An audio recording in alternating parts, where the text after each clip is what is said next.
मानव समाचार, मानवता के हक में। प्रशासक आणि आयुक्त एकच असल्यामुळे या महापालिकेत किमान मी पहिल्यांदा 550 कोटी रुपये म्हणत होतो, पण आता सगळा हिशोब मांडला नव्याने तर माझ्या लक्षात आलं जो 1100 कोटी रुपयांचा भ्रष्टाचार झालेला आहे.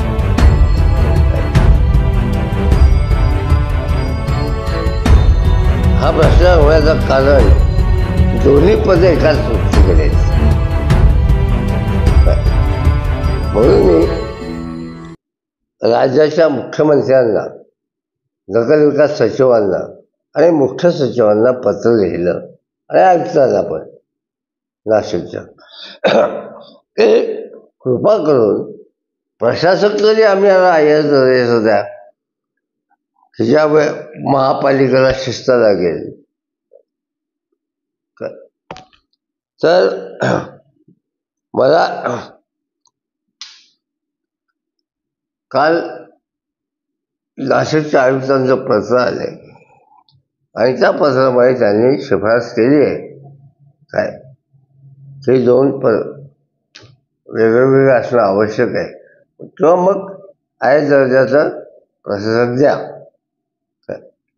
असं आहे, आज सगळ्या महापालिका महाराष्ट्राच्या बरखास्त झालेल्या आहेत. खरं म्हटलं म्हणजे एक प्रशासकीय शिस्त म्हणून त्या 2 गोष्टी वेगवेगळ्या ठेवायला पाहिजे होत्या, पण तसं न करता त्यांनी मुंबई सकट सगळ्यांना प्रशासक आणि आयुक्त एकाकडे अधिकार देऊन दिले. हे प्रशासकीय शिस्तीमध्ये बसणारं नाही. समजलं? यामध्ये काय करायला पाहिजे, यामध्ये या ज्या क आणि ज वर्गाच्या महापालिका आहेत प्रामुख्याने, या ठिकाणी त्यांनी IAS दर्जाचे प्रशासक नेमून जे आयुक्त आहेत त्याला कायम ठेवायला पाहिजे होतं. आज हेच आयुक्त प्रशासक म्हणून जनरल बॉडी बोलवतात अधिकाऱ्यांची, त्याच ठिकाणी ते निर्णय करतात, ते स्वतःचं प्रशासक आयुक्त म्हणून सही करतात.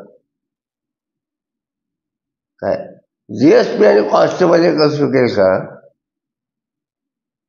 कलेक्टर काय आणि तहसीलदार रेट एकाकडे चार्ज होऊ शकेल असं कधी?